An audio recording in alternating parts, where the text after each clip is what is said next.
From Tony Hawk's impossible 7-high hero call against Maria Ho. Wait, watch this when Maria sees his hand.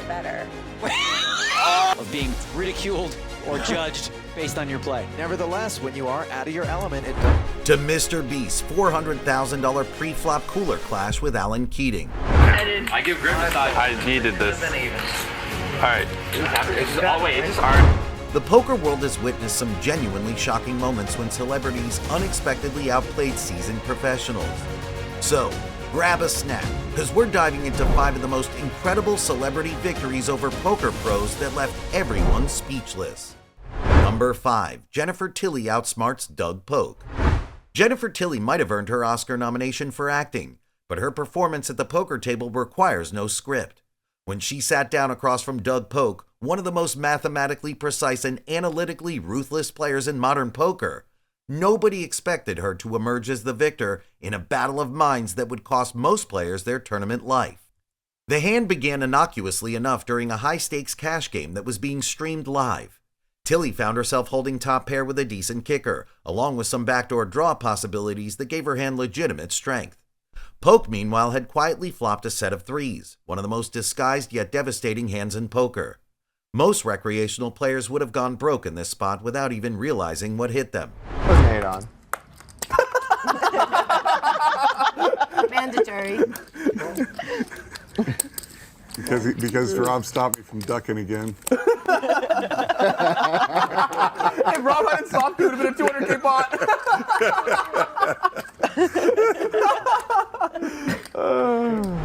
But Tilly wasn't playing like a recreational player. As the betting escalated through multiple streets, she remained calm and calculated, carefully observing Polk's demeanor and betting patterns. The Oscar-nominated actress was reading him like a script, picking up on subtle tells that most players would miss entirely. When Polk made his final substantial raise on the river, a bet sized to extract maximum value from weaker hands, Tilly entered the tank. 80. All in. Oh, man. Well, Victory dream. Look at how he just sits back, takes a sip of his wine. What happened next separated her from the Hollywood poker dilettantes. She didn't just sit there looking confused or overwhelmed. Instead, she began verbalizing her thought process, asking to see the pot size and running through the mathematical possibilities out loud. She correctly identified the range of hands Polk could be holding in this spot, demonstrating a level of poker sophistication that caught even seasoned observers off guard. you could have a flush draw.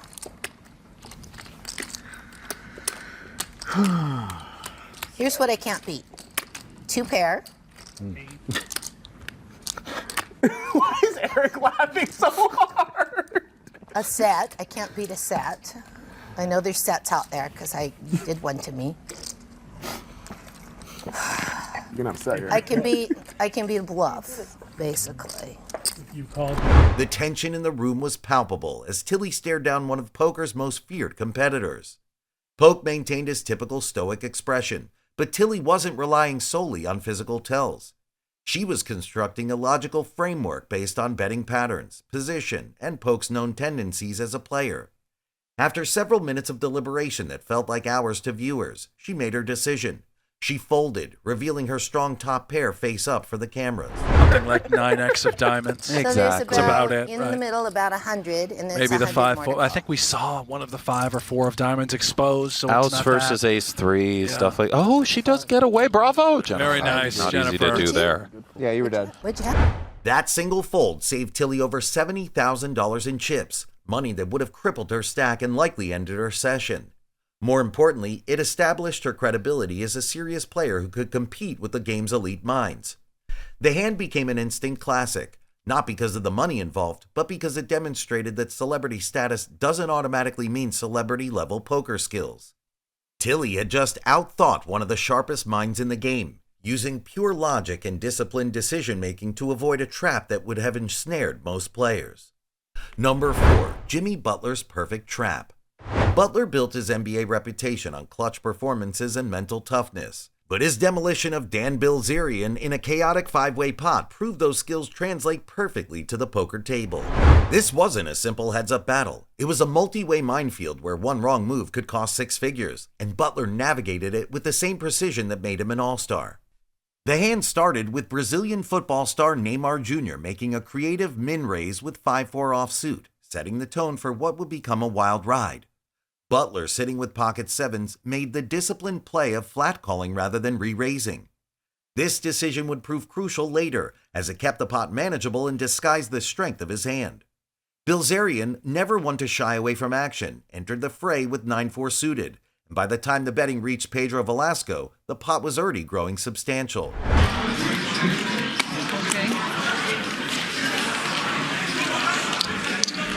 When the flop arrived, Butler's patience was immediately rewarded. He'd flopped a set of sevens, giving him one of the strongest possible hands. But here's where his basketball instincts kicked in. Instead of betting out aggressively like most amateurs would, Butler checked, allowing the other players to take the lead and potentially hang themselves. It was the equivalent of playing defense, letting opponents make the first move while you position yourself for the counterattack. Bilzerian, holding his straight draw, fired a bet into the field. Velasco, sensing opportunity with his own hand, raised to $4,000. Now Butler faced his first crucial decision. With a set, most players would re-raise immediately, but Butler just called, maintaining his deceptive line. His flat call looked weak to the other players, exactly what he wanted. Bilzerian also called, setting up a three-way battle heading to the turn.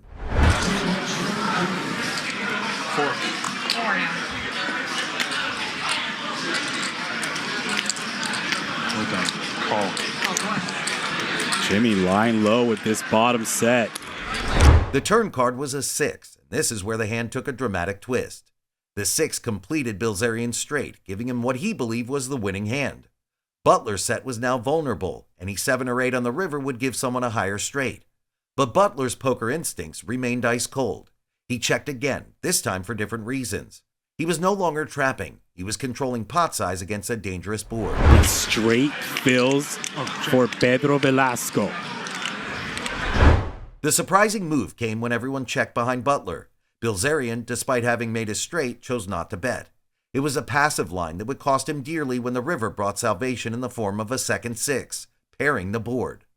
Butler now had a full house, 7s full of 6s, and was virtually unbeatable. And he knuckles it. And the board pairs Jimmy. Boat.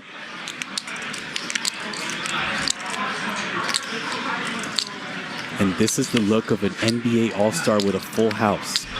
With nearly $50,000 already in the middle, Butler finally switched from defense to offense.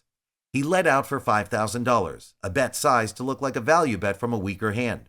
Bilzerian, convinced his straight was still good, raised significantly. Velasco, finally sensing danger, folded his hand and avoided further damage. But Butler wasn't done. Small bet, 5K into 13. And Blitz, with a straight himself, is kicking it up. When the action returned to him, Butler didn't hesitate. He shoved all in, turning what had been a moderate pot into a massive $107,000 confrontation. Bilzerian, now committed with a substantial portion of his stack already in the middle, made the call that every poker player dreads, calling off his tournament life with the second best hand. All of it. Jimmy buckets. Oh my God. And Bilzerian does not like the sound of that. How much? Really good fold by Velasco. All right. And he pays him. Jimmy Butler wins $107,300 courtesy of that river 6 of clubs. And Velasco sneakily gets away. Butler had played the hand perfectly from start to finish, maximizing value when ahead and controlling risk when behind. Bilzerian's straight was excellent until it wasn't. The social media personality had misread both the board texture and his opponent's capabilities, a costly combination at these stakes. Number 3, Michael Phelps bluffs out Ace-King. When Michael Phelps traded his Olympic swimming pool for the felt at the 2015 PokerStars Caribbean Adventure, skeptics assumed the 23-time gold medalist was just another celebrity looking for some vacation poker action. They were wrong. In one of the most talked about hands from that year's main event, Phelps demonstrated that his competitive drive and mental fortitude weren't limited to chlorinated water, They work perfectly in the shark-infested waters of professional poker. The hand developed between Phelps and Aaron Massey, a seasoned poker professional with numerous tournament cashes and the kind of technical expertise that usually dismantles celebrity players. Phelps was dealt ace-queen offsuit, a strong hand but one that requires careful navigation in a tournament setting. Massey found himself with ace-king suited, a premium holding that dominates ace-queen mathematically and should win the majority of the time. He raises to 2,500.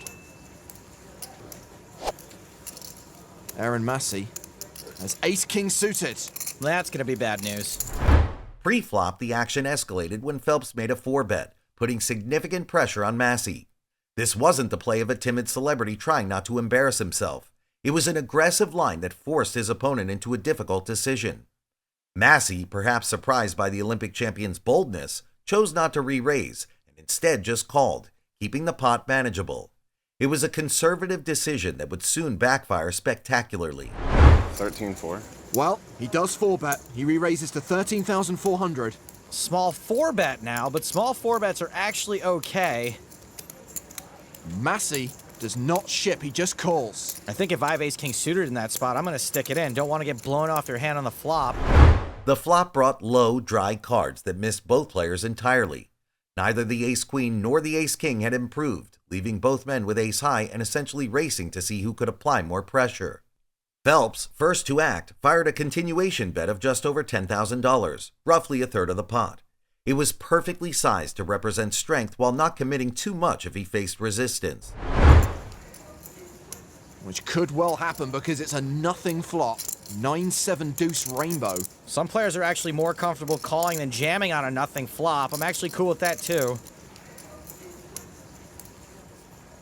Phelps continues for just over 10,000. This is where Massey's problems began. The professional found himself in the uncomfortable position of holding a good hand that was difficult to play out of position against an opponent who was showing unexpected aggression. Phillips wasn't backing down or playing scared money. He was applying steady pressure like a competitor who belonged at this level. Massey began to tank, clearly wrestling with his decision. From a purely mathematical standpoint, his ace-king was likely ahead of Phelps's range in this spot. But poker isn't just mathematics. It's psychology, position, and pressure. Phelps had seized the initiative and wasn't giving it back. His betting told a consistent story of strength, and he maintained the kind of neutral demeanor that had served him well under Olympic pressure. The key moment came when Massey, clearly uncomfortable with playing a guessing game for the remainder of the hand, decided to fold his ace-king face up. The table erupted. Professional poker players don't easily fold premium hands, especially to celebrities in major tournaments. But Massey had been outplayed by someone who understood that poker success comes from applying pressure at the right moments, not just holding the best cards. These players are going to peel at least one street. This bet was only a third of the pot. You've got 2 overs, backdoor diamonds. Like I said, there's always that shove. Massey is the effective stack, playing just shy of 50,000. And he folds, face up! Wowie kazowie. If that's how he plays his ace-king suited, Massey is a masochist. Michael Phelps wins another pot. Phelps's reaction was telling. He didn't gloat or celebrate. He simply pulled in the chips with the same matter-of-fact demeanor he'd shown when winning Olympic races. There was no surprise in his expression, no relief at having pulled off a bluff. He had expected his play to work because he had executed it properly. The fold wasn't luck. It was the logical result of consistent aggression against an opponent who wasn't comfortable playing back. What made this hand particularly impressive was Phelps's understanding of tournament dynamics. Unlike cash games, where you can reload if you go broke, tournament poker requires preservation of chips while still applying pressure when opportunities arise. Phelps had identified Massey as someone who could be pushed off marginal holdings and had executed a textbook bluff with perfect timing and sizing. Number 2. Tony Hawk's legendary 7-high hero call. Even Daniel Negreanu called this one the weirdest he's ever seen. When a 6-time World Series of Poker bracelet winner's baffled, you know something extraordinary happened. Tony Hawk's impossible 7-high hero call against Maria Ho at the Poker Central Shootout didn't just defy conventional poker wisdom. It challenged everything experts thought they knew about reading opponents and making correct decisions with garbage hands. The setup was perfect for disaster from Hawk's perspective. This was a televised charity event where the legendary skateboarder was facing off against Maria Ho, one of the most respected and analytically sound professionals in the game. Ho had built her reputation on solid fundamentals and smart decision-making, not flashy plays or ego-driven moves. She was exactly the type of opponent who should demolish a celebrity player holding nothing. Like him is used to that. Right. You know, he's uniquely qualified to handle the pressure of being ridiculed or judged based on your play. Nevertheless, when you are out of your element, it does disrupt some of that comfort. The board gave ace-10-4 deuce with 4 clubs by the turn. Neither player held a club, meaning neither had made the flush that the board was screaming for. But more importantly, neither had a pair. Hawk was sitting with a 7-6 offsuit, giving him absolutely nothing, not even a decent high card. Ho held 6-3 of spades, which was somehow even worse, though neither player knew their opponent's exact holding. We saw at one point Tony Hawk was down to just one big blind during the 6-handed action, and he got himself all the way back up to the chip lead, eventually finishing in second place as we pick up the action with an all-club board reading ace-10-4 deuce. See, now this When Ho decided to fire a substantial bet into this chaotic board, she was making a standard professional play. The board texture was so scary that most reasonable hands would fold to significant pressure. She was representing the flush, or at least a strong ace, and against most opponents, this bet would have ended the hand immediately. It was textbook poker. Apply pressure when your opponent's range is weak and the board favors your perceived holdings. Pick up the action with an all-club board reading ace-10-4 deuce. See, now this is an interesting situation because when a board comes out like this, the player who wins the pot is the one who wants it more, right? Neither player has anything, and they're both fighting for it despite 4 clubs being out there. I love this kind of stuff. Tony has the wheel. But Tony Hawk was approaching this hand with the same fearless mentality. When he looked at Ho's bet, he wasn't seeing a professional making a standard play. He was seeing someone who might be bluffing in a spot where bluffs make sense. What makes this call even more remarkable is that it was mathematically correct. Ho's 6-3 of spades was actually worse than Hawk's 7 high, but Hawk couldn't have known that with certainty. He was making a read based on pure instinct and whatever tells he picked up from one of poker's most composed professionals. Well, that's the only thing we can imagine that he's calling with, but without a club. This is crazy. 6 high against 7 high. Maria's trying to... What's he doing? No! At least He just called! This is the weirdest thing I've ever seen. He just called in 7 high. It's going to be good! When Hawk finally announced call, Maria could not believe it. Hero calls with ace high are impressive.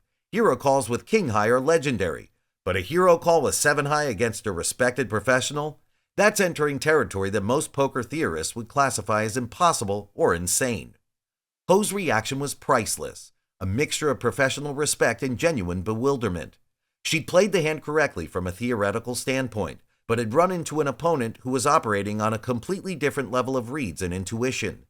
There was no shame in losing the hand. It was simply one of those once-in-a-lifetime moments where conventional poker wisdom met unconventional poker courage. He just called in 7 high. It's going to be good! Wait. For a second before you just put Wait, your watch chips this in. when Maria sees his hand. Better. Oh, no!